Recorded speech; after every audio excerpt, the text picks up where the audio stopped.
de ce matin. Vous le découvrez sur ces images en direct de la cour d'honneur. Leurs Altesses Sérénissimes, le prince Albert II et la princesse Charlène prennent part dans le véhicule, s'installent dans le véhicule qui va les mener d'ici, j'allais dire quelques minutes, mais peut-être même quelques secondes, directement ici à la cathédrale. On peut noter un petit détail, mais les pantalons blancs de l'escorte motorisée du prince.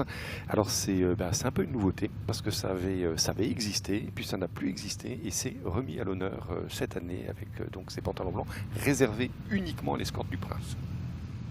Et nous aurons l'occasion d'y revenir effectivement un peu plus tard pour comprendre pourquoi aujourd'hui ils sont justement à l'honneur. Alors Christophe Pacaud, vous parliez précédemment des commémorations. Sachez que la cathédrale vers laquelle se dirigent leurs Altesses Sérénissimes a accueilli il y a quelques mois, le 25 juin, dans le cadre du Festival d'orgue, justement, la maîtrise de Notre-Dame de Paris pour un programme orgue et chant qui s'inscrivait justement dans le cadre des commémorations du centenaire de la naissance du prince René III, dont il va être très largement question aujourd'hui dans ce direct.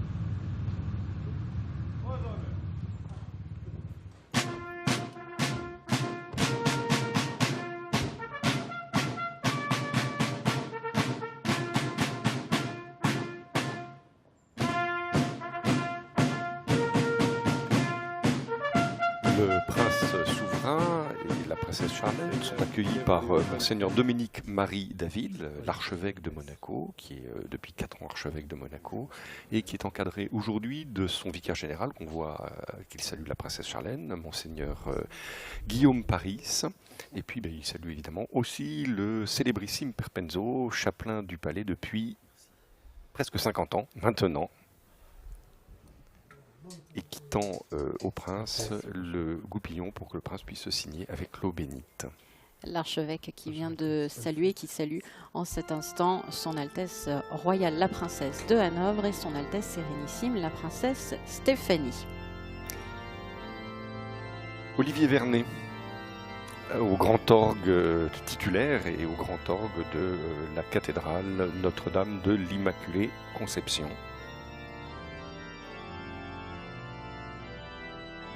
Sur la gauche, à l'écran, les téléspectateurs peuvent voir qu'il y a 3 religieux de religion non catholique qui nous ont rejoints ce matin. Alors je les cite rapidement. Le révérend Denis Klein et le révérend Hugues Béarn, qui sont tous les deux protestants.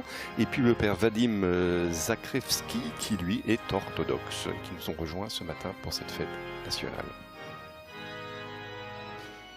Cette messe solennelle d'action de grâce à laquelle participent bien sûr les officiels de la principauté, mais aussi les membres de la famille princière que vous voyez sur ces images, les enfants de son Altesse royale la princesse de Hanovre et les enfants de son Altesse Sérénissime la princesse Stéphanie.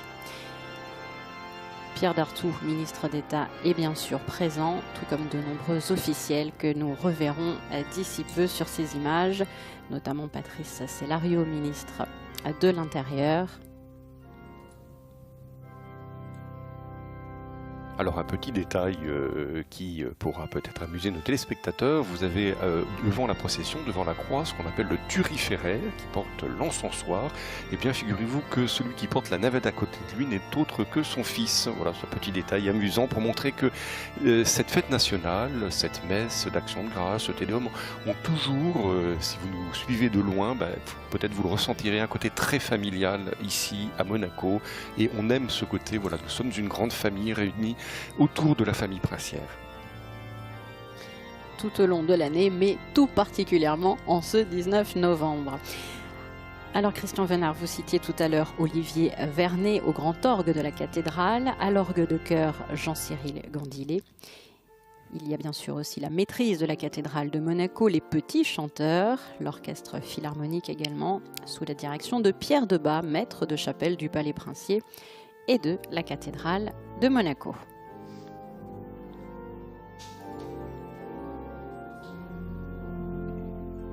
Alors si nous profitions de ces instants, peut-être, Christian, pour expliquer peut-être pourquoi il ne faut pas confondre la messe solennelle avec le Te Deum. Parce que c'est vrai que souvent on dit « je vais assister au Te Deum », mais le Te Deum est une partie, on va dire, de cette messe qui nous est proposée aujourd'hui. Absolument, parce qu'il pourrait y avoir tout simplement un Te Deum sans messe. Alors aujourd'hui, ce qui nous réunit d'abord et avant tout, c'est cette messe d'action de grâce, messe pour l'année écoulée, messe aussi pour l'année à venir. On remercie le Seigneur de tout ce que nous pouvons vivre de beau, de bon ici dans notre principauté. Et puis le Te Deum, c'est un chant d'action, de grâce, un chant très solennel qui pourrait être chanté en dehors de la messe, mais il se trouve que, on a pris cette habitude de le chanter au cours de la messe. Alors peut-être pour expliquer à nos téléspectateurs, c'est un peu particulier puisque cette année, comme en 2017, la fête nationale tombe un dimanche, exactement. Et donc ce seront les textes du 33e dimanche du temps ordinaire avec le lectionnaire de l'année A dans l'église catholique. Et donc voilà, ça donne une petite connotation un peu particulière, on y reviendra. Et là on assiste en ce moment à ce qui est très classique dans les messes solennelles, l'encensement de l'autel. L'encens, vous savez, c'était utilisé depuis la plus haute antiquité comme un signe d'hommage rendu aux divinités. Et dans la liturgie catholique, on a repris, ça existe aussi dans la liturgie hébraïque, et on a repris ce symbolisme à la fois de l'odeur suave qui sort de l'encensoir, que nos téléspectateurs ne peuvent pas avoir, mais aussi du nuage de fumée qui symbolise notre prière qui s'élève. Mais on aura l'occasion d'en reparler puisqu'on utilisera cet encensoir et l'encens à plusieurs reprises au cours de la liturgie catholique.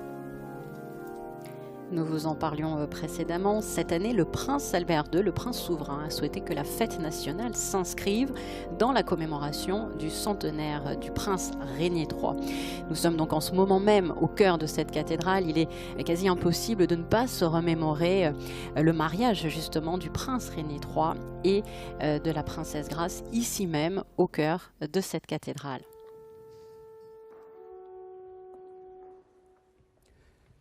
In nomine Patris et Filii et Spiritus Sancti.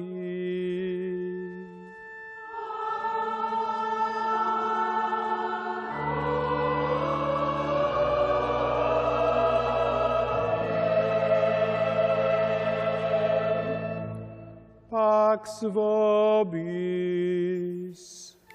La paix soit avec vous, c'est après le signe de croix les premiers mots que l'évêque prononce en latin aujourd'hui.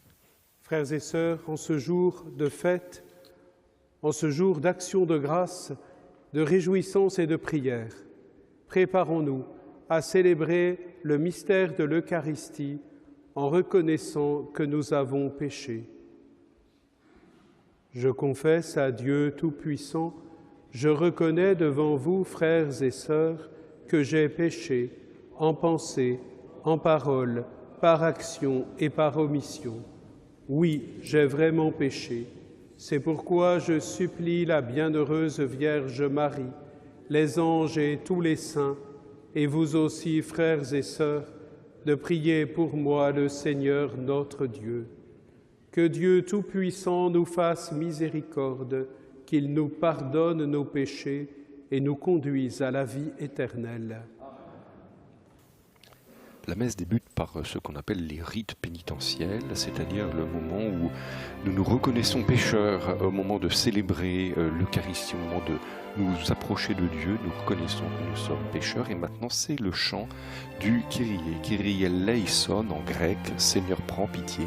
Christe eleison, ô Christ, prends pitié.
Strauss, la messe brève numéro 7, effectivement, de Charles Gounod, qui est un compositeur qui a particulièrement bien connu la principauté et qui a même réalisé des compositions sur le sol monégasque.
Ça va être maintenant le chant du Gloria, entonné par l'archevêque.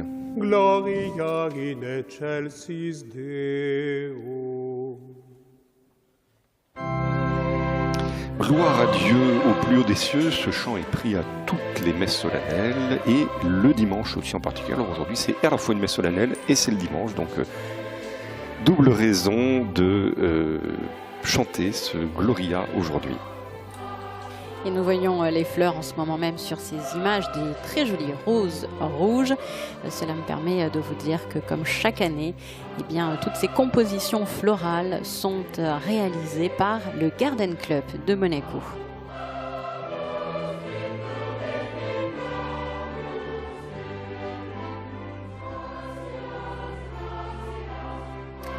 Je vous en parlais précédemment, mais nous entendons donc depuis tout à l'heure la maîtrise de la cathédrale de Monaco, les petits chanteurs de la principauté, mais aussi l'orchestre philharmonique de Monte-Carlo, et tous sous la direction de Pierre Debat, maître de chapelle du Palais Princier et de la cathédrale.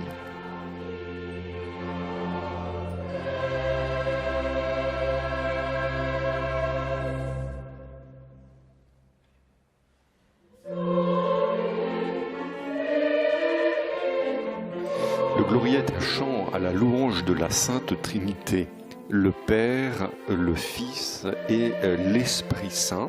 Et donc tout le chant reprend un petit peu des louanges qui sont attribuées donc au Père Créateur, au Fils Rédempteur, à l'Esprit Saint qui apporte la vie et qui se termine par une grande doxologie que l'on entendra à la fin de ce Gloria.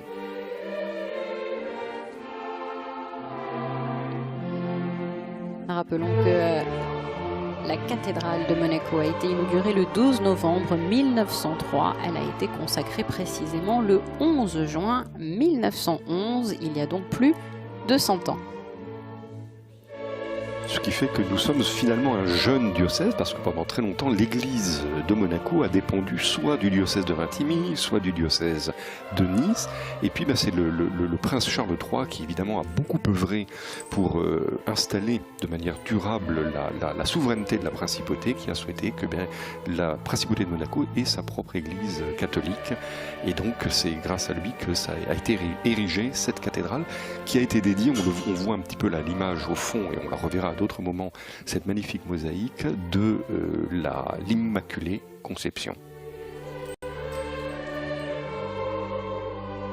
L'aménagement du chœur a été renouvelé en 1987 en réutilisant des éléments de l'ancien maître-autel. Alors il y avait une église primitive dont on vient de voir une des peintures, un des tableaux. L'église primitive était dédiée à Saint Nicolas. On le retrouvera à différents moments au cours de cette célébration. Et cette église primitive a été détruite, mais évidemment on a conservé de cette église les éléments architecturaux et surtout les peintures, les œuvres d'art les plus significatives, dont ce fameux triptyque de Saint Nicolas qui était sur le chœur, sur l'autel majeur de cette église.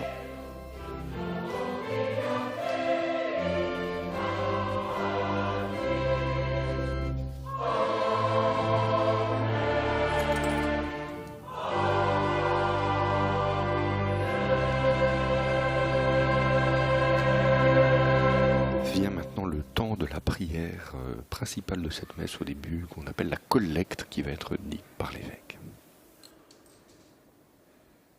Prions le Seigneur.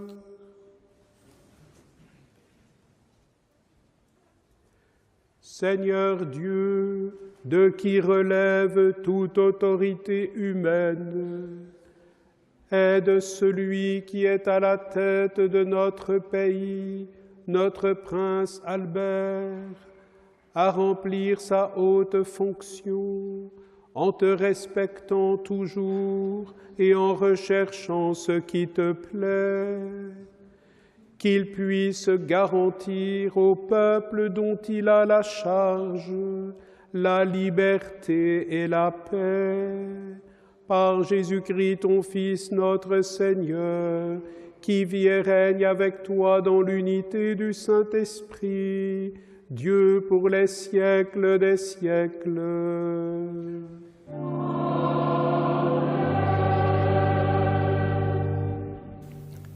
Débute maintenant ce qu'on appelle le temps de la liturgie de la parole. Alors nous aurons 3 lectures aujourd'hui, puisque nous sommes dimanche, et cette première lecture est tirée du livre des Proverbes, donc un passage de l'Ancien Testament. Lecture du livre des Proverbes. Une femme parfaite, qui la trouvera? Elle est précieuse plus que les perles. Son mari peut lui faire confiance. Il ne manquera pas de ressources. Elle fait son bonheur et non pas sa ruine, tous les jours de sa vie. Elle sait choisir la laine et le lin, et ses mains travaillent volontiers. Elle tend la main vers la quenouille, ses doigts dirigent le fuseau. Ses doigts s'ouvrent en faveur du pauvre. Elle tend la main au malheureux. Le charme est trompeur et la beauté s'évanouit. Seule la femme qui craint le Seigneur mérite la louange. Célébrez-la pour les fruits de son travail, et qu'aux portes de la ville, ses œuvres disent sa louange. Parole du Seigneur. C'est maintenant le psaume que nous avons en commun d'ailleurs avec donc la tradition de la liturgie juive. Le psaume qui va être chanté avec un refrain et puis ensuite 3 versets. C'est le psaume 127.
Ce deuxième verset du psaume, ta femme sera dans ta maison comme une vigne généreuse et tes fils autour de la table comme des plants d'olivier, nous pouvons l'appliquer à la Vierge Marie que nous voyons dans cette magnifique abside de la cathédrale.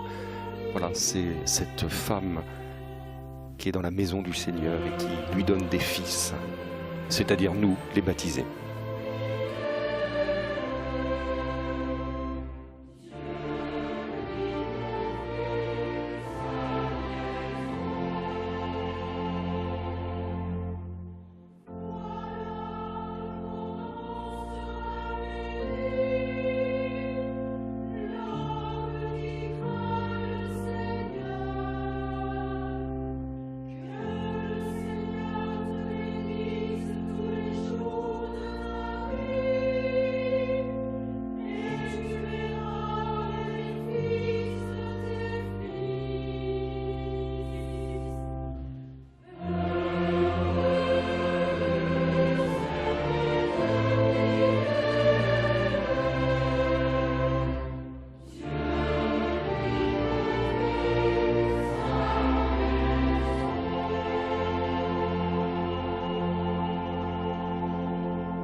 Vient maintenant la deuxième lecture qui va être lue par une paroissienne de la cathédrale, une paroissienne fidèle de la cathédrale qui nous remonte toujours ce côté familial qui nous réunit en ce jour. Ce n'est pas quelqu'un qui vient de l'extérieur, ce n'est pas une actrice, c'est une Lecture paroissienne. de la première lettre de saint Paul apôtre aux Thessaloniciens.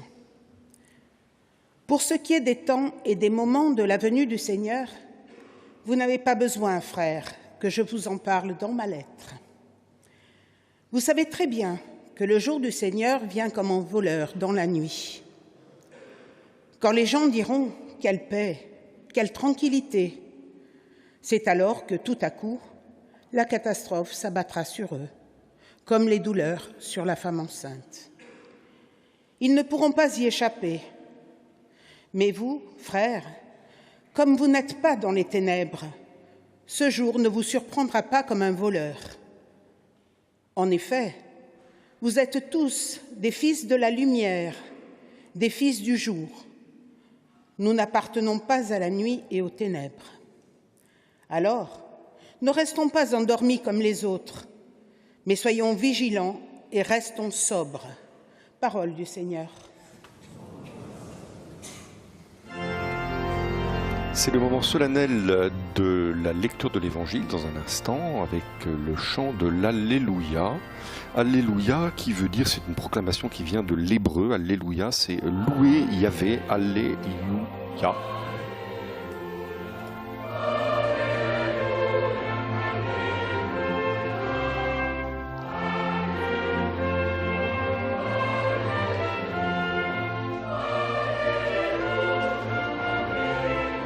Cet Alléluia a été composé par le chanoine Henri Carole, qui a été maître de chapelle ici à la cathédrale de Monaco pendant de nombreuses années, de 1910 à 1984.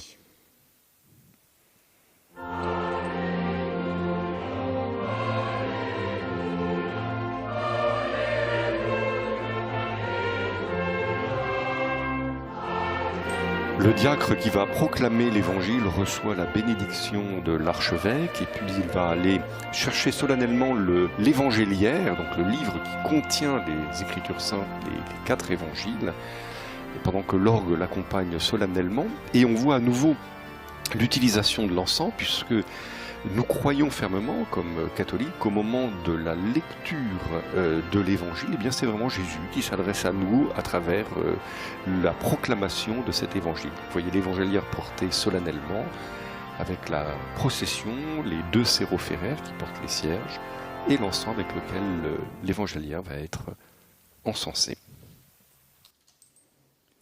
Le Seigneur soit avec vous. Évangile de Jésus-Christ selon saint Matthieu. Gloire à toi, Seigneur.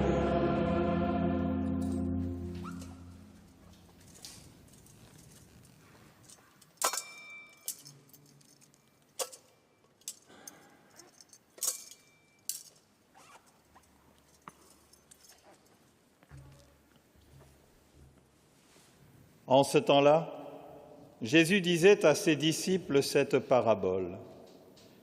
C'est comme un homme qui partait en voyage. Il appela ses serviteurs et leur confia ses biens. À l'un, il remit une somme de 5 talents, à un autre 2 talents, au troisième 1 seul talent, à chacun selon ses capacités. Puis il partit. Aussitôt, celui qui avait reçu les 5 talents s'en alla pour les faire valoir et en gagna 5 autres. De même, celui qui avait reçu 2 talents en gagna 2 autres. Mais celui qui n'en avait reçu qu'un alla creuser la terre et cacha l'argent de son maître. Longtemps après, le maître de ses serviteurs revint et il leur demanda des comptes.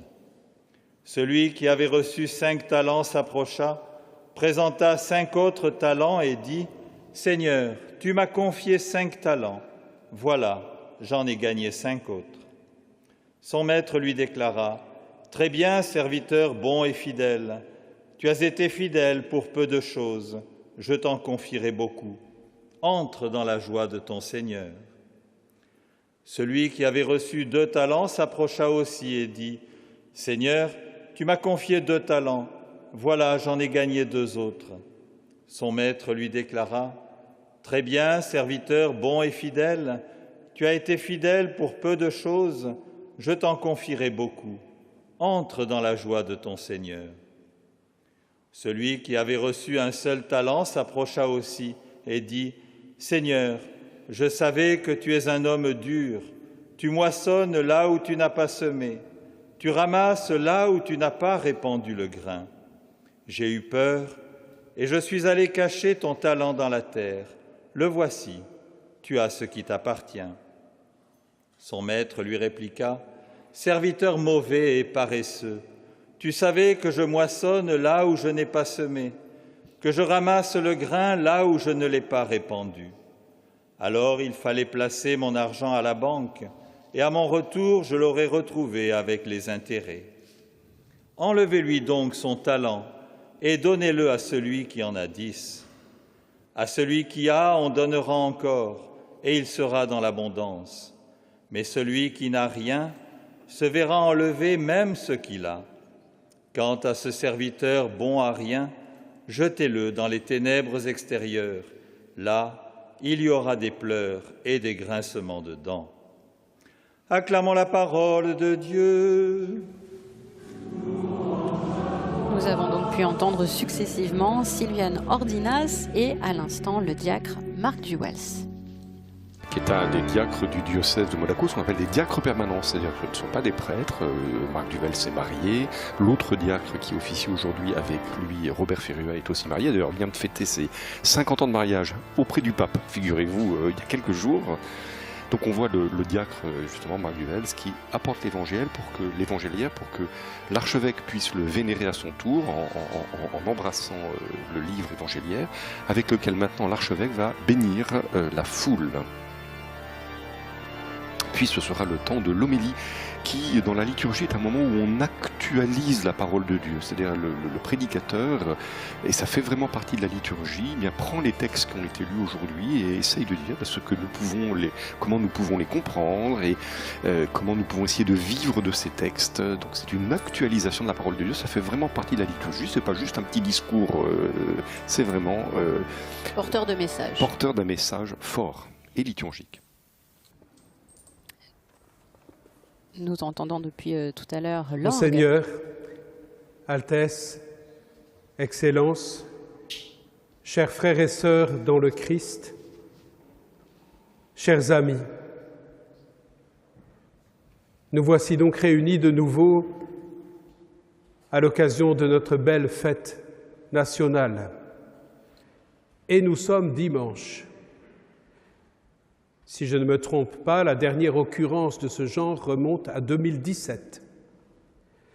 Voilà pourquoi nous venons d'entendre exceptionnellement les lectures de ce dimanche. Et aujourd'hui, une première lecture étonnante, tirée du livre des Proverbes. Parmi les textes dits de sagesse, voilà un passage bien original, s'intitulant « La femme parfaite » ou « La femme vaillante ». Ce texte nous rappelle que pour plusieurs auteurs de la Bible, la femme est avant tout gardienne de sagesse. Une sagesse qui, on le voit dans ces versets, est un savoir-faire. On pourrait même dire un art. Un art dont l'exercice apporte le bonheur à ceux qui en bénéficient. Gardienne de la sagesse, la femme a entre autres la mission d'ouvrir les cœurs, d'ouvrir l'homme au chemin du cœur. Sentinelle de l'invisible, elle invite à recevoir, à accueillir, elle invite à la gratuité, à la gratitude, à l'action de grâce. Voilà pourquoi le livre des Proverbes dit d'elle qu'elle est plus précieuse que les perles. Peut-être le troisième serviteur de l'Évangile aurait-il dû demander conseil à sa femme. Sans doute aurait-il ainsi appris à accueillir avec gratitude et reconnaissance le don de son maître. Sans doute aurait-il pu révéler le meilleur de lui-même et s'éveiller de sa torpeur. Sans doute aurait-il pu laisser de côté, au moins pour quelques instants, son confort et son bien-être, secouer sa passivité. Car dans la Bible, le bonheur ne rime pas avec la négligence ou le sommeil, mais avec l'attention et la vigilance, autrement dit, la responsabilité. En ce jour de fête nationale, notre attention se porte légitimement vers vous, mon Seigneur, vers votre épouse, tous les membres de votre famille. Et puisque nous parlons de responsabilité, nous mesurons à quel point elle est exigée par votre mission à la tête de notre pays. Nous voulons, en ce jour de joie, vous redire notre immense reconnaissance pour votre vie à notre service. Peut-être ne vous l'exprimons pas assez, peut-être considérons-nous que cela va de soi. Permettez-moi aujourd'hui de ne pas me contenter de vœux de circonstances, mais vous dire, au-delà des mots toujours trop faibles, un merci qui vient du plus profond du cœur.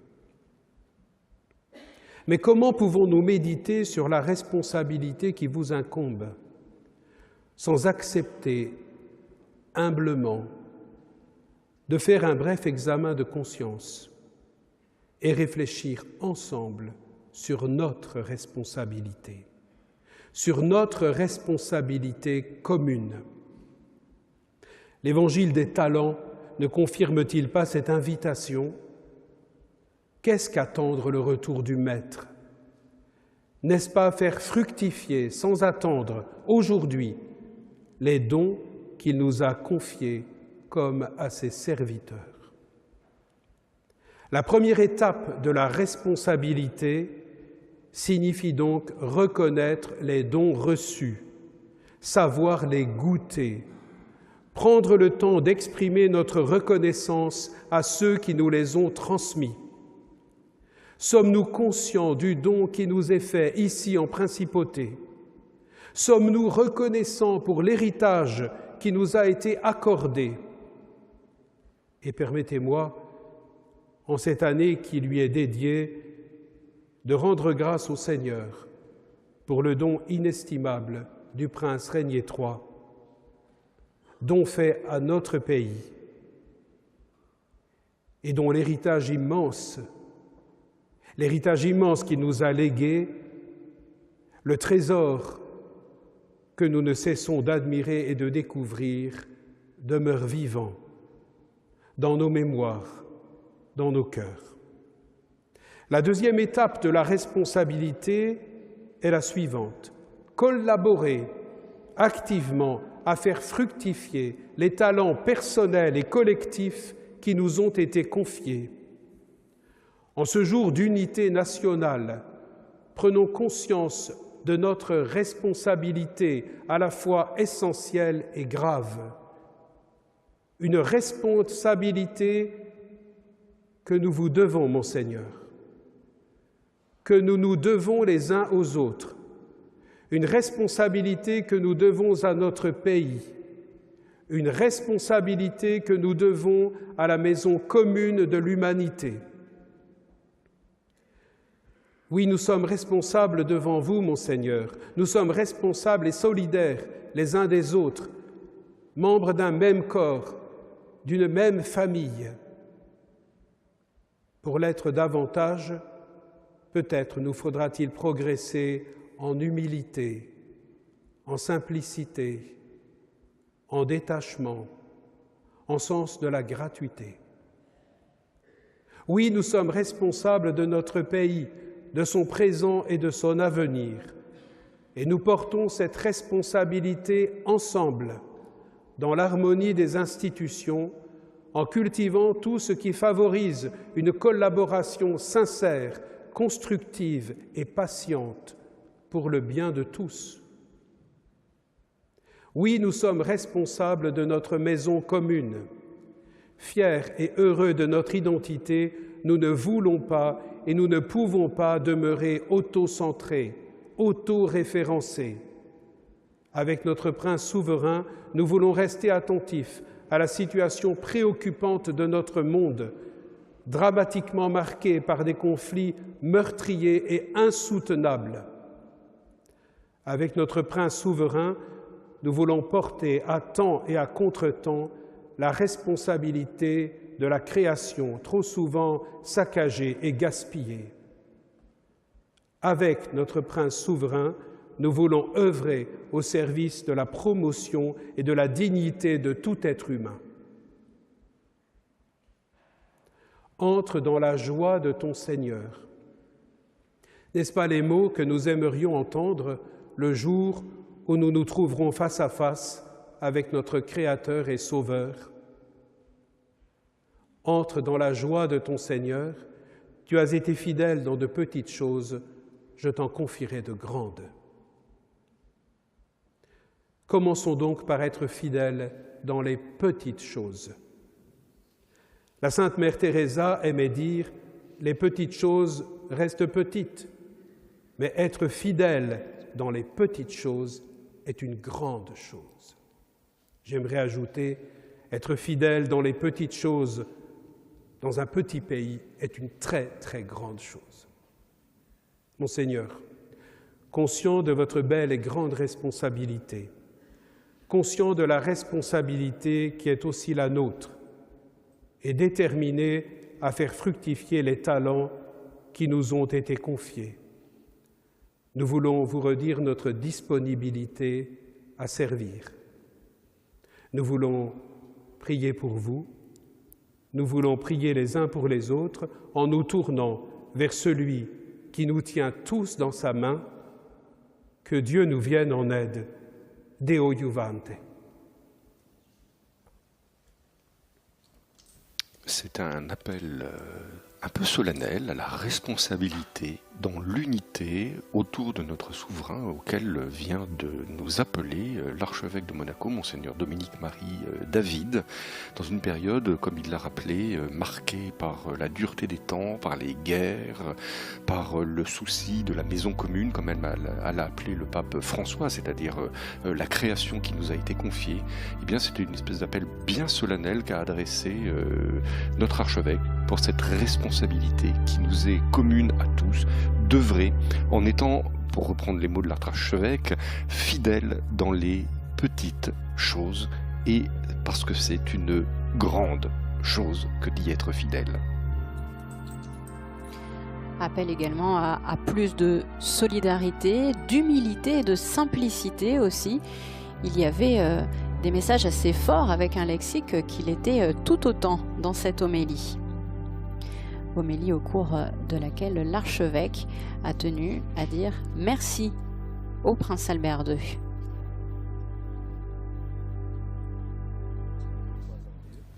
Comme nous sommes dimanche, eh bien nous allons maintenant réciter le credo, le Je crois en Dieu, le Père Tout-Puissant, Créateur du ciel et de la terre, et en Jésus-Christ, son Fils unique, notre Seigneur, qui a été conçu du Saint-Esprit, est né de la Vierge Marie, a souffert sous Ponce Pilate, est crucifié, est mort, a été enseveli, est descendu aux enfers, le troisième jour est ressuscité des morts, est monté aux cieux, est assis à la droite de Dieu, le Père Tout-Puissant, d'où il viendra juger les vivants et les morts. Je crois en l'Esprit Saint, à la Sainte Église catholique, à la communion des saints, à la rémission des péchés, à la résurrection de la chair, à la vie éternelle. Amen. Commence maintenant la deuxième grande partie de la liturgie, qui est la liturgie eucharistique, qui va commencer par l'offertoire, qui est toujours accompagné par une pièce solennelle, sur laquelle vous allez peut-être nous dire un mot, Sandrine, sur cette belle pièce d'orgue que nous joue Olivier Vernet au grand orgue de la cathédrale de Monaco. Alors un mot auparavant en tout cas sur l'orgue qui avait connu des travaux de reconstruction. Et la cérémonie de bénédiction de cet orgue s'était déroulée en présence de Monseigneur Barcy, archevêque de Monaco, le 8 décembre 2011, date de clôture des manifestations du centenaire de la consécration de la cathédrale de Monaco et jour de l'Immaculée Conception. Cela nous permet également d'avoir une pensée justement pour Monseigneur Barcy, qui nous a quittés il y a quelques mois de cela. La pièce d'orgue qui est jouée est une pièce de Nicolas de Grigny, donc c'est la grande tradition de la musique baroque française à l'orgue, avec des grands compositeurs comme Dandrieux, Couperin et Nicolas de Grigny. On vous laisse écouter pendant que sont disposés sur l'autel tous les vases sacrés qui vont servir pour cette partie qui est la plus solennelle, la plus sacrée en quelque sorte de la messe, où sur l'autel, par le mystère de la consécration, il y a pour nous catholiques, c'est le pain et le vin qui deviennent le corps et le sang de notre Seigneur Jésus-Christ. Olivier Vernet qui interprétait premier Kyrie en taille à 5 et Chronorme en taille à 2 parties.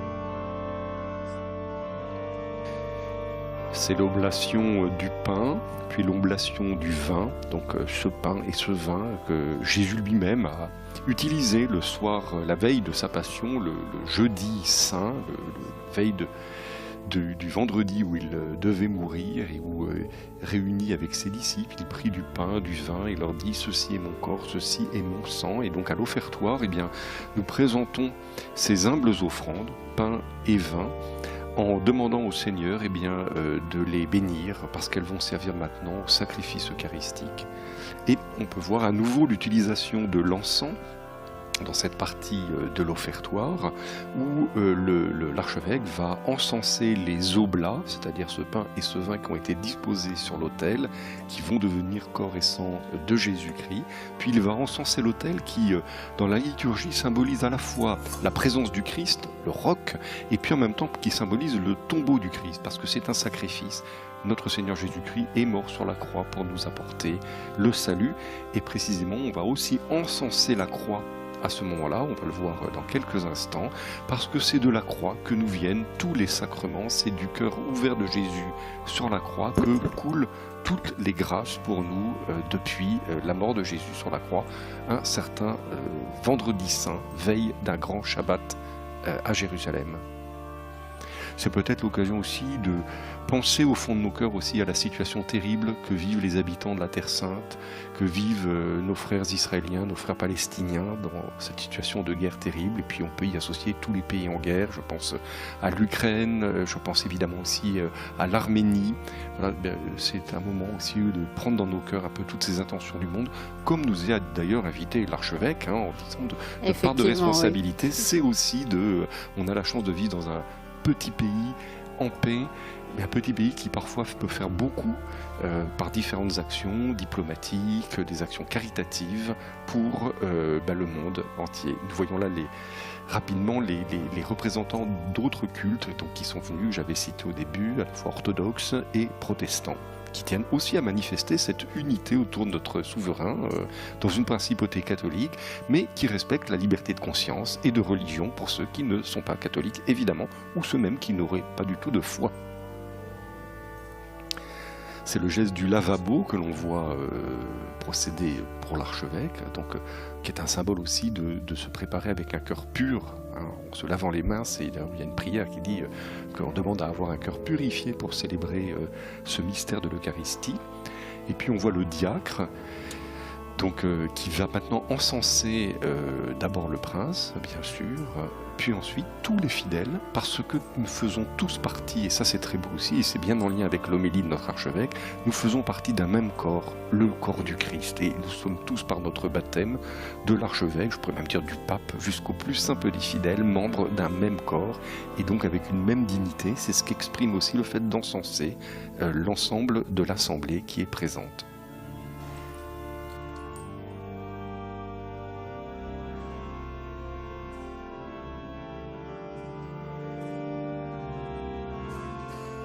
Vous parliez précédemment de la religion catholique, qui est donc religion d'État en principauté. La principauté qui a d'ailleurs un ambassadeur auprès du Saint-Siège au Vatican. Et qui en ordinaire a aussi un représentant du pape pour la principauté, un nonce, mais en ce moment nous n'en avons pas, nous attendons que le Vatican nomme un nonce pour Monaco. Soit agréable à Dieu le Père Tout-Puissant.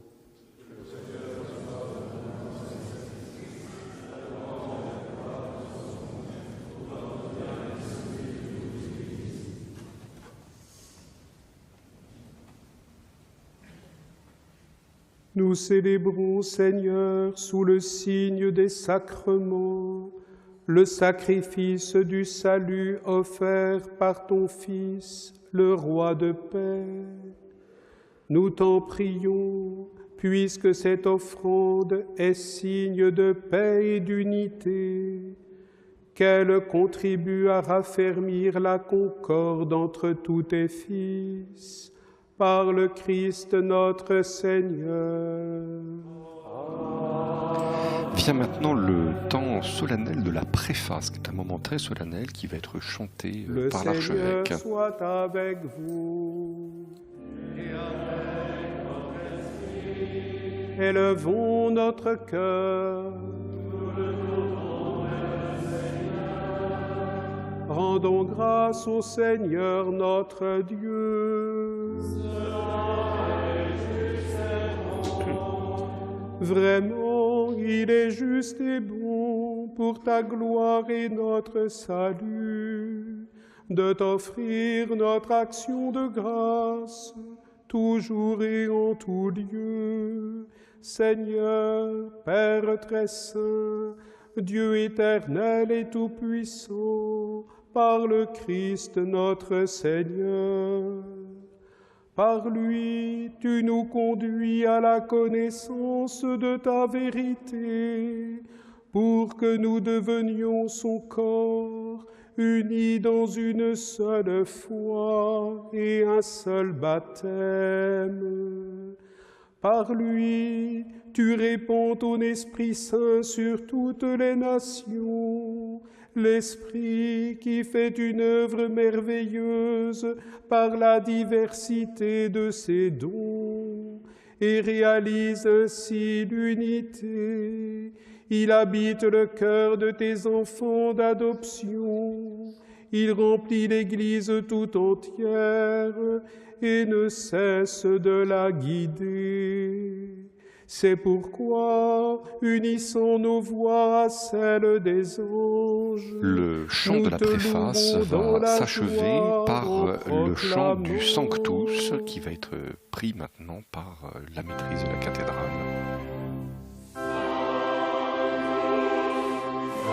Saint, Saint, Saint, 3 fois Saint, le Dieu des armées. C'est un chant très ancien, tiré aussi de paroles hébraïques, et qui marque de manière solennelle la fin de la préface et l'entrée précisément dans le moment le plus précieux de la messe, c'est-à-dire la consécration. On pourra peut-être étonner et se dire qu'il y a finalement peu de prêtres aujourd'hui dans la cathédrale, et en fait il faut l'expliquer, c'est que nous sommes dimanche, et donc une bonne partie des prêtres du diocèse de Monaco sont dans leur paroisse où ils œuvrent pour les messes dominicales. C'est pour ça qu'il y a à peine la moitié des prêtres qui ont pu se libérer, donc ne soyons pas étonnés, il n'y a pas une fronde du clergé monégasque, ce serait quand même bien dommage en ce jour d'unité nationale rappelé solennellement aussi par l'archevêque, mais voilà, c'est simplement les prêtres travaillent et c'est bien normal dans leur paroisse. Ils officient donc dans les églises Sainte-Dévote, Saint-Nicolas à Fontvieille, Saint-Charles aussi. Entre autres, bien Saint-Martin, évidemment, le Saint-Martin, Sacré-Cœur, oui. et puis nous desservons aussi des paroisses juste à côté, Cap d'Aille, La Turbie, je vais oublier personne, Paye et Beau Soleil, qui sont des L'église paroisses, Saint-Joseph. voilà, qui sont des paroisses du diocèse de Nice, mais desservies par le clergé de Monaco. Depuis une vingtaine d'années, il y a un accord qui a été passé pour rendre ce service, et c'est bien, ça participe du rayonnement de notre principauté. Vous avez donc pu entendre la maîtrise de la cathédrale de Monaco et les petits chanteurs de Monaco. Tu es vraiment saint, Dieu de l'univers, et il est juste que toute la création proclame ta louange, car c'est toi qui donnes la vie, c'est toi qui sanctifies toutes choses par ton Fils Jésus-Christ notre Seigneur, avec la puissance de l'Esprit Saint. Et tu ne cesses de rassembler ton peuple, afin que du levant au couchant du soleil, une offrande pure soit présentée à ton nom. C'est pourquoi nous voici rassemblés devant toi, Dieu notre Père. Et dans la communion de toute l'Église, nous célébrons le jour où le Christ est ressuscité d'entre les morts. Par lui que tu as élevé à ta droite, nous te supplions de consacrer toi-même les offrandes que nous apportons.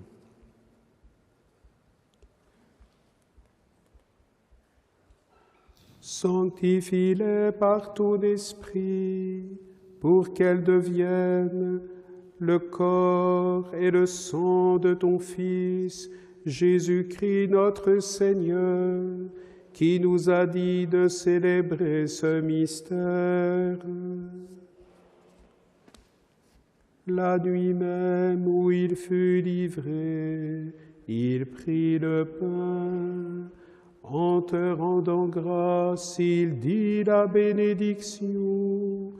Il rompit le pain et le donna à ses disciples en disant : « Prenez et mangez-en tous. Ceci est mon corps livré pour vous. » Oui, nous croyons que ce pain est devenu vraiment le corps de notre Seigneur Jésus-Christ, annoncé par les cloches et aussi par ces sonneries solennelles qu'on appelle les honneurs, qui sont sonnés par les trompettistes de l'orchestre des Carabiniers du Prince. De même, après le repas, il prit la coupe. En te rendant grâce, il dit la bénédiction et donna la coupe à ses disciples en disant : « Prenez et buvez-en tous, car ceci est la coupe de mon sang, le sang de l'alliance nouvelle et éternelle, qui sera versé pour vous et pour la multitude, en rémission des péchés. Vous ferez cela en mémoire de moi. » Seigneur Jésus, nous t'adorons. Tu as versé ton sang pour nous, ce sang qui est sacramentellement, substantiellement présent dans ce calice.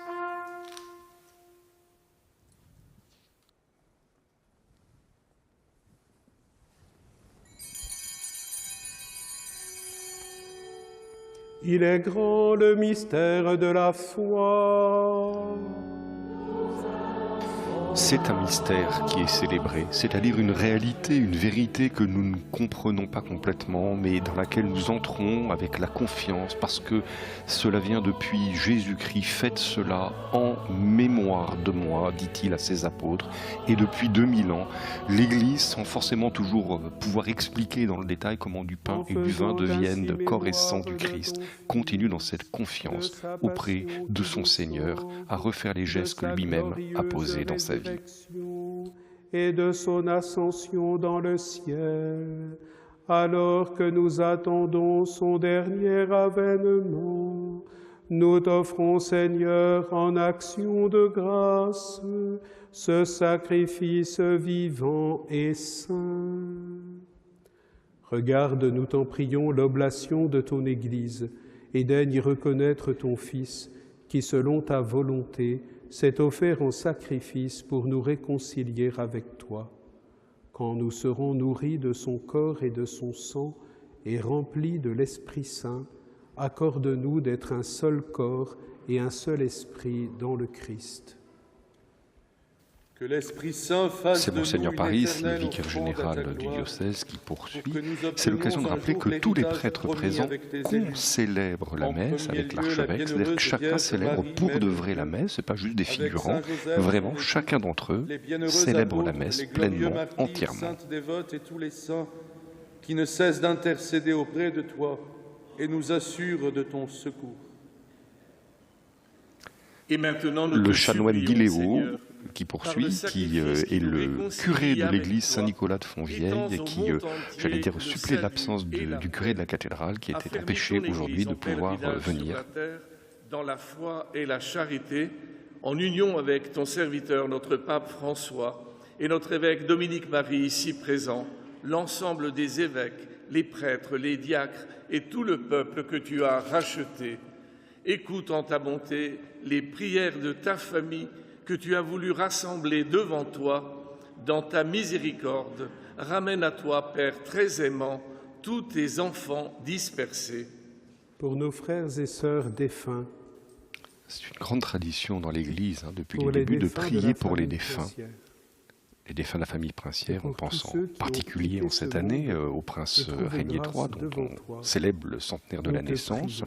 Et puis évidemment, comment ne pas y Pour ta associer la bienveillance, princesse Grace. accueille-les dans ton Et royaume. tous deux reposent où nous ici même espérons au être cœur de comblés cette ta très belle gloire, cathédrale tous de Monaco. ensemble et pour l'éternité, par le Christ notre Seigneur, par qui tu donnes au monde toute grâce et tout bien.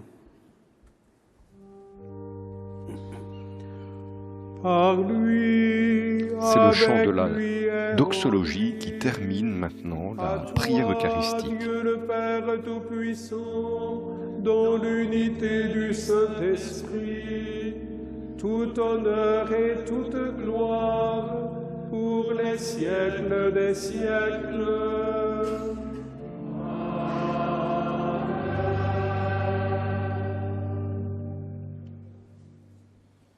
Comme nous l'avons appris du Sauveur, et selon son commandement, nous osons dire : Notre Père qui es aux cieux, que ton nom soit sanctifié, que ton règne vienne, que ta volonté soit faite sur la terre comme au ciel.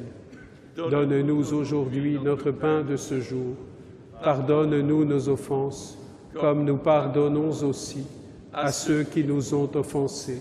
Et ne nous laisse pas entrer en tentation, mais délivre-nous du mal. Délivre-nous de tout mal, Seigneur, et donne la paix à notre temps.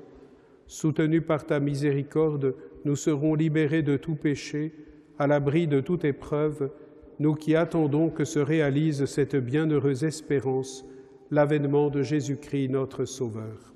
Car c'est à toi qu'appartiennent le règne, la puissance et la gloire pour les siècles des siècles. Seigneur Jésus-Christ, tu as dit à tes apôtres, « Je vous laisse la paix, je vous donne ma paix. Ne regarde pas nos péchés, mais la foi de ton Église. Pour que ta volonté s'accomplisse, donne-lui toujours cette paix et conduis-la vers l'unité parfaite, toi qui vis et règnes pour les siècles des siècles. » Que la paix du Seigneur soit toujours avec vous.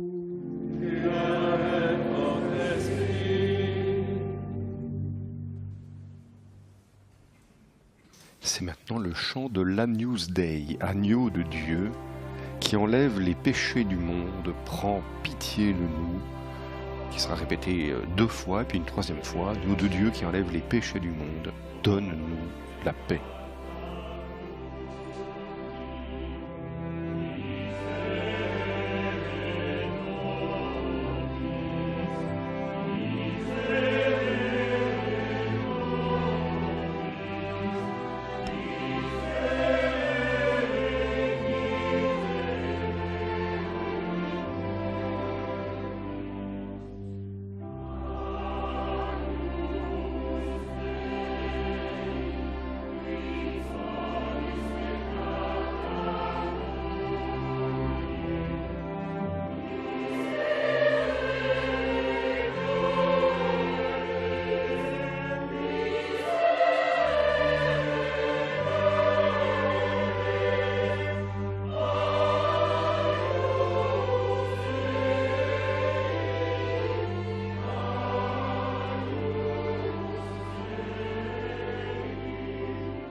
Agnus Dei qui, comme le Kyrie, le Gloria et le Sanctus, font partie de la messe brève numéro 7 dont nous vous parlions précédemment aux chapelles de Charles Gounod, qui a très bien connu la principauté et qui a même, je vous le disais, réalisé des compositions ici sur le sol monégasque.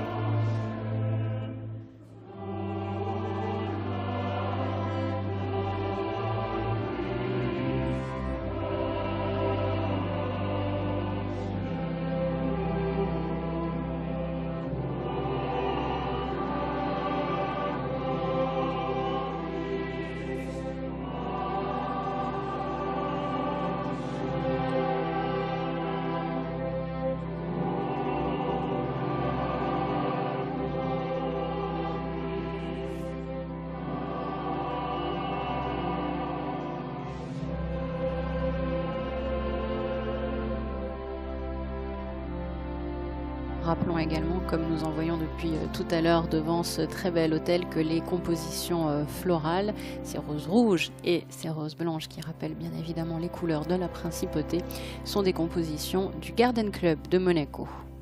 Voici l'agneau de Dieu, voici celui qui enlève les péchés du monde. Heureux les invités au repas des noces de l'agneau. Seigneur, je ne suis pas digne de te recevoir, mais dis seulement une parole et je serai guéri. Je ne suis pas digne de te recevoir, Seigneur, disent les fidèles baptisés avant de recevoir la communion. Et en reprenant les paroles d'un centurion romain qui avait demandé à Jésus de venir guérir son serviteur, alors il avait dit à Jésus, tu peux le guérir sans venir chez moi, parce que je ne mérite pas que tu viennes chez moi. Et Jésus avait loué la foi de ce centurion. Et bien, voyez, c'est très beau, parce que ça fait des siècles que les chrétiens, avant de communier, de recevoir le corps et le sang de Jésus, disent cette parole qui est vraie dans le fond. C'est une des paroles les plus vraies. Nous ne sommes pas dignes de recevoir ainsi notre Seigneur, mais il a voulu se donner à nous, sous cette humble apparence de pain et de vin. Et donc c'est maintenant en effet le moment de la communion, où les fidèles qui le souhaitent, qui le peuvent aussi, parce que parfois on peut être dans des situations où on ne peut pas s'approcher de l'Eucharistie. On pense à un sujet douloureux comme celui des divorcés remariés, sur lequel l'Église travaille justement, parce que c'est une vraie douleur pour certains chrétiens qui, du fait des aléas de la vie, ont pu se retrouver à devoir se séparer de leur conjoint, ou un conjoint qui décide de partir, qui se trouve dans cette situation, puis qui ne peuvent pas s'approcher de la Sainte Communion. Et il y a des tas de circonstances dans la vie où, si j'ose dire, c'est un peu comme les antibiotiques, la communion c'est pas automatique, si vous me permettez cette expression, mais c'est un très beau moment aussi qui nous rappelle qu'en communion nous partageons le corps du Christ. Alors à l'image nous voyons les reliques de Sainte Dévote, la sainte patronne de notre principauté, de la famille princière, du diocèse de Monaco, qu'on va fêter solennellement au mois de janvier, et qui a son autel particulier. Là, on voit le magnifique tableau qui la représente, qui est un tableau de l'école de Bréa, oui, donc c'est 16e siècle. Voilà. Et donc, on voit pendant ce temps-là les fidèles qui le souhaitent, qui peuvent venir communier. Alors, ce tableau était évidemment dans l'ancienne église qui précédait la cathédrale.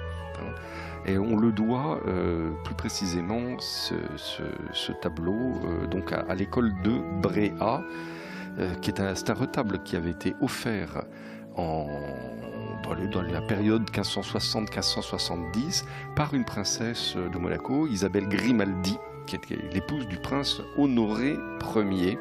C'est elle qui avait offert. Et d'ailleurs, si vous regardez bien, vous voyez tout en bas du tableau, il y a une petite dame à genoux, habillée tout en noir. Et bien, c'est elle qui est là. C'est cette princesse qui s'était fait représenter dans le tableau qu'elle offrait à l'église du Rocher de l'époque, qui était l'église Saint-Nicolas. Et pour rester dans l'actualité et dans la thématique, sachez qu'il y a aussi un très beau retable de Bréa qui représente Sainte Dévote dans la commune de Dolciacque, qui vient tout récemment d'être jumelée avec la principauté. Sainte Dévote qui est donc la sainte patronne de Monaco, du diocèse, de la famille princière, mais aussi de la Corse. Et en lien direct justement avec les commémorations du centenaire Régnier III, sachez que le musée qui porte son nom, le musée Régnier III de Luciane, proposera à partir de cette semaine une exposition qui revient sur le pèlerinage du prince Régnier III en 2003 sur le sol corse. Il était alors aussi accompagné de son fils, le prince héréditaire Albert. Sainte dévote qui est bien sûr célébrée chaque année à la fin du mois de janvier. Alors en 2 temps finalement, parce que le jour de la Sainte dévote c'est le 27 janvier, mais nous commençons ces célébrations la veille, le matin notamment, avec en milieu de matinée une messe des traditions en langue monégasque, et puis bien sûr le soir, nous connaissons bien ce rendez-vous, mon Absolument. père. Au cœur là, de l'église Sainte-Dévote. À l'écran, on voit, c'est une statue de Saint-Roman, qui est le 2e saint patron. Il y a un quartier de Monaco, le quartier Saint-Roman. Et alors, on aime beaucoup Saint-Roman. Alors, sa fête est un peu éclipsée parce qu'elle est en plein été. Elle est en plein été, c'est vrai, mais il est quand même célébré. Absolument. Et donc, Saint-Roman, qui était un martyr romain, qui était un soldat romain, et qui donc est le 2e saint patron de la principauté de Monaco. On peut peut-être profiter de ce temps de communion pour se rappeler quelques mots très forts de notre archevêque dans son homélie. Je le cite: « Avec notre prince souverain, nous voulons rester attentifs à la situation préoccupante de notre monde dramatiquement marqué par des conflits meurtriers et irresponsables. Avec notre prince souverain, nous voulons porter à temps et à contre-temps la responsabilité de la création trop souvent saccagée et gaspillée. Avec notre prince souverain, nous voulons œuvrer au service de la promotion et de la dignité de tout être humain. »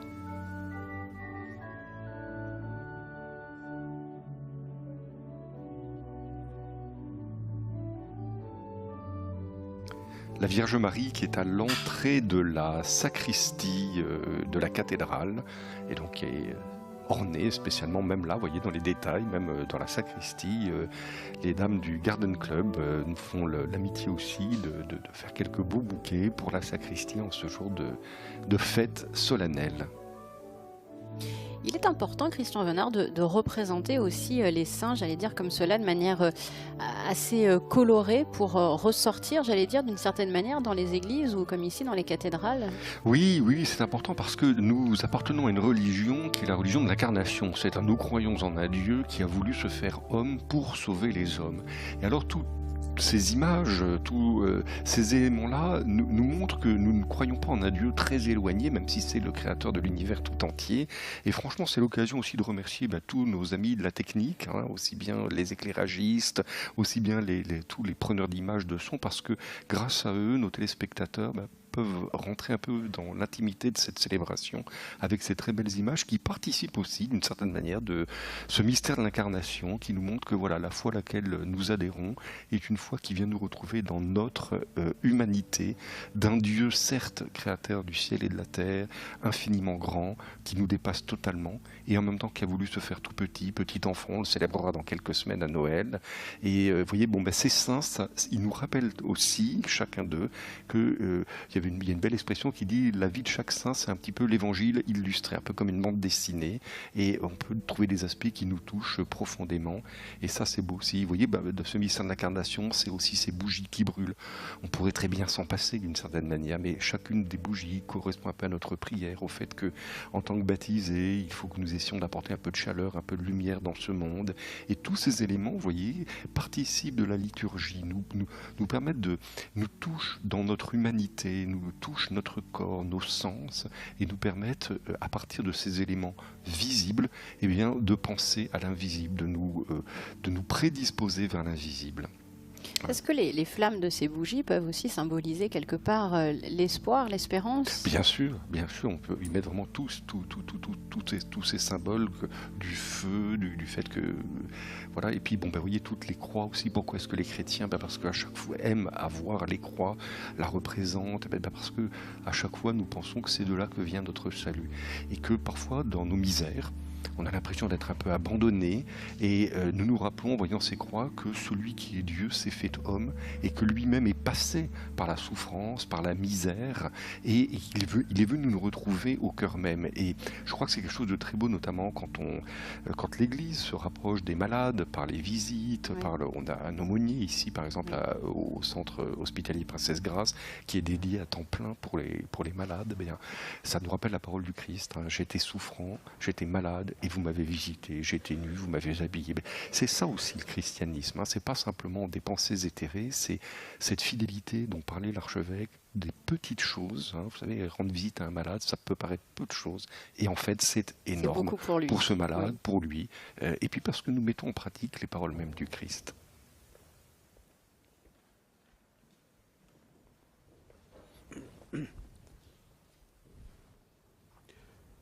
Prions le Seigneur. C'est la prière dite de post-communion. Pas besoin d'expliquer le terme, juste après la communion. Seigneur Dieu, nous t'avons offert en action de grâce le sacrement de notre salut, accompli par ton Fils, et tu nous l'as rendu en nourriture spirituelle. Accorde-nous d'être affermis par la force et la joie que tu donnes, afin de pouvoir te servir avec plus d'ardeur et obtenir de nouveaux bienfaits. Par le Christ notre Seigneur.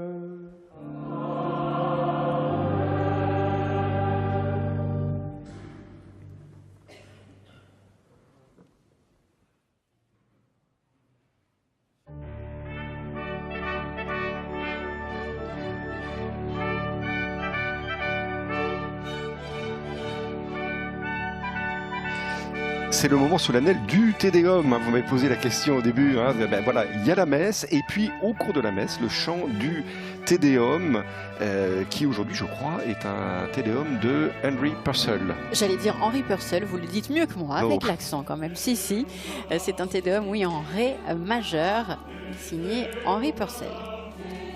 Te Deum, c'est une hymne latine chrétienne qui est chantée depuis très très longtemps dans les grands moments solennels pour rendre grâce à Dieu. Après, les rois souvent faisaient chanter des Te Deum après les victoires, après les naissances d'enfants royaux.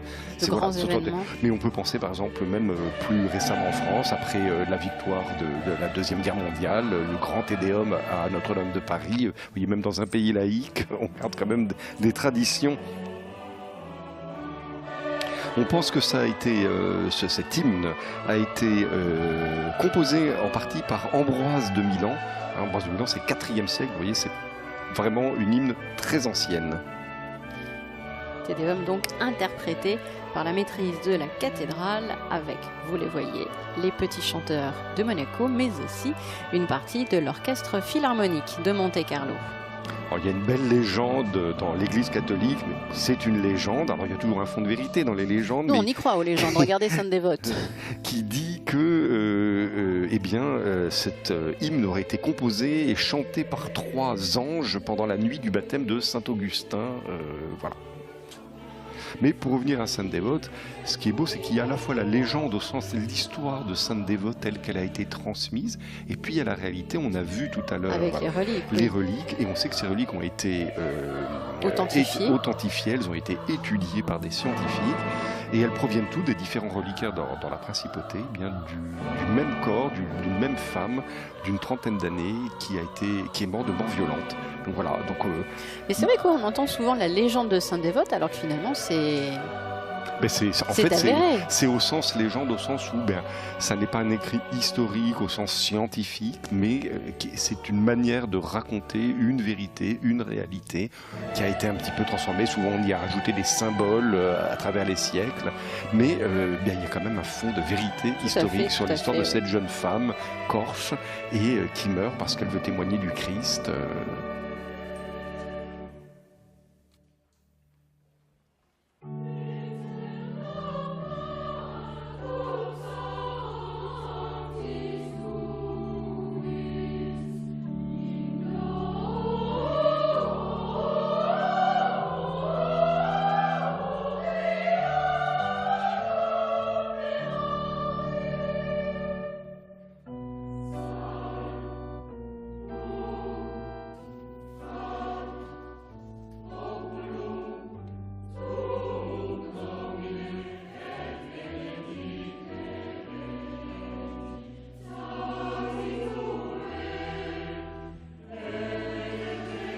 Sauve ton peuple, Seigneur, et bénis tous tes enfants.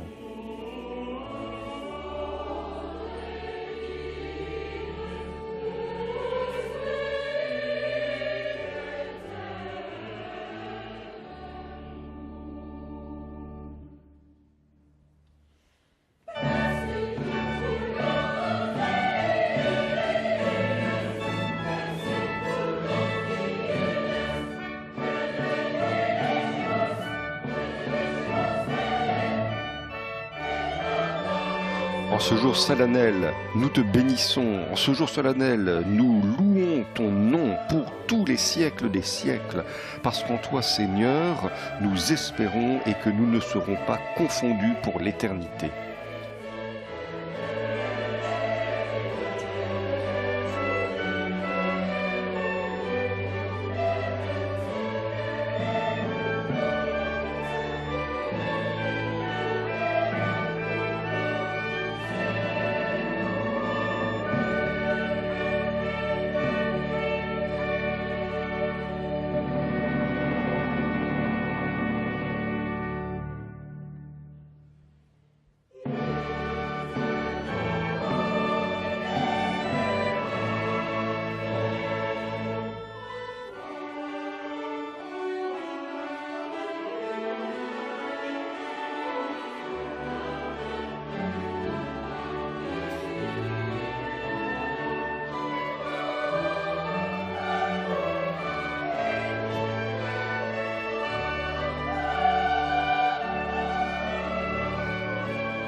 Un instant toujours très émouvant que cette prière pour son Altesse Sérénissime, le Prince Souverain.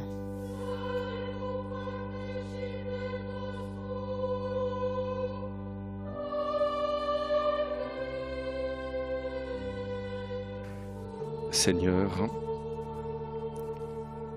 protège notre Prince souverain Albert et écoute-nous en ce jour où nous t'invoquons.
Prions le Seigneur. Seigneur Dieu, tu disposes et gouvernes toutes choses selon un ordre admirable. Regarde avec bonté notre prince Albert. Dans ta bienveillance, répands sur lui ton esprit de sagesse, afin qu'il prenne toute mesure en vue du bien commun et de la paix, et ne s'écarte jamais de ta volonté, par le Christ notre Seigneur.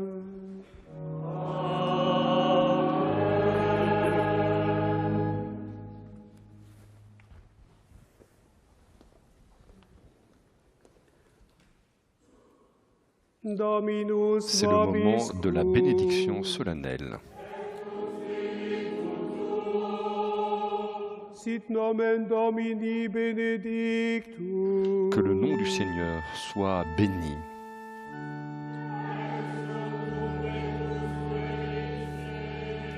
Maintenant et dans les siècles des siècles. Adiutorium nostrum in nomine Domini.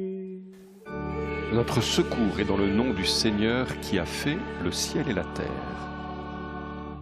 Benedicat vos omnipotens Deus, Pater et Filius et Spiritus Sanctus. Amen. c'est le chant de l'Ite Missa Est qui conclut la messe. Ite Missa Est, la messe est dite. Ite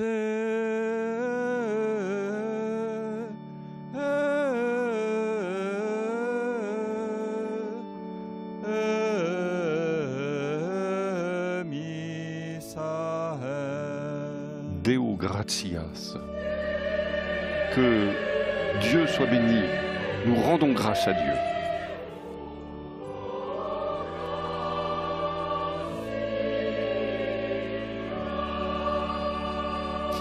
Christian Venard, avec la fin de cette messe solennelle, se termine aussi le premier temps fort de cette journée de fête nationale. Temps très fort, et puis c'est une spécificité de notre principauté catholique, avec quelques autres pays, mais ils sont peu nombreux, où la fête nationale débute d'abord par un office religieux. Alors certes, notre fête nationale, notre fête du Prince, est ponctuée tout au long de la semaine d'un certain nombre de rendez-vous, de remises de décorations et de cérémonies, mais c'est vrai que le jour même, il est beau et très symbolique que nous débutions toutes ces cérémonies du jour de la fête du Prince, de notre fête nationale, par cette messe solennelle et ce Te Deum, rappelant l'attachement non seulement de la famille princière, mais de toute la principauté à la religion, qui est sa religion de tradition, celle qui l'a forgée en quelque sorte, et qui continue à irriguer de différentes manières toute la vie de notre principauté. Encore une fois, en rappelant, et la présence d'ailleurs de représentants d'autres confessions religieuses le montre, qu'il y a une vraie liberté de conscience. J'oserais même dire, citant d'ailleurs le Prince dans une interview qu'il avait donnée aux médias du diocèse, que c'est parce que notre principauté catholique, elle se doit encore plus de respecter la conscience de ceux qui ne le sont pas ou qui ne sont pas du tout croyants. Nous allons profiter de cet instant pour dire au revoir aux téléspectateurs de KTO qui nous ont suivis en direct. D'autres temps forts à venir dans la cour d'honneur, bien sûr, et sur la place du Palais Princier, à retrouver en direct à la fois sur Monaco Info et sur TV Monaco.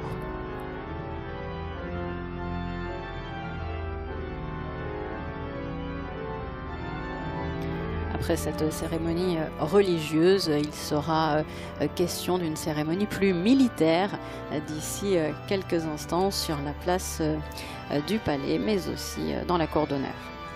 Ce qui n'est pas forcément pour me déplaire non plus dans ma deuxième casquette d'aumônier des Carabiniers du Prince et des sapeurs-pompiers de Monaco. Petit avis très personnel, à la fin de cette retransmission, on voit l'archevêque encadré de Monseigneur Paris et du chanoine d'Iléo qui raccompagne évidemment le couple princier et la famille princière jusqu'à la sortie de la cathédrale. Ils vont regagner peu à peu le Palais Princier avec, bien évidemment, le corps des Carabiniers du Prince et une partie de son orchestre.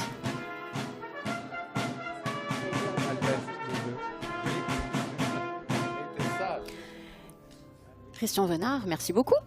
Merci à vous, belle fête nationale, belle fête du Prince à tous et profitons de cette belle journée pour exprimer de fait toute notre joie et notre unité nationale autour de la famille princière et du Prince souverain. Merci encore et je vous le disais, restez bien sur Monaco Info et sur TV Monaco. Nous nous retrouverons d'ici quelques instants, d'ici quelques minutes au cœur de la cour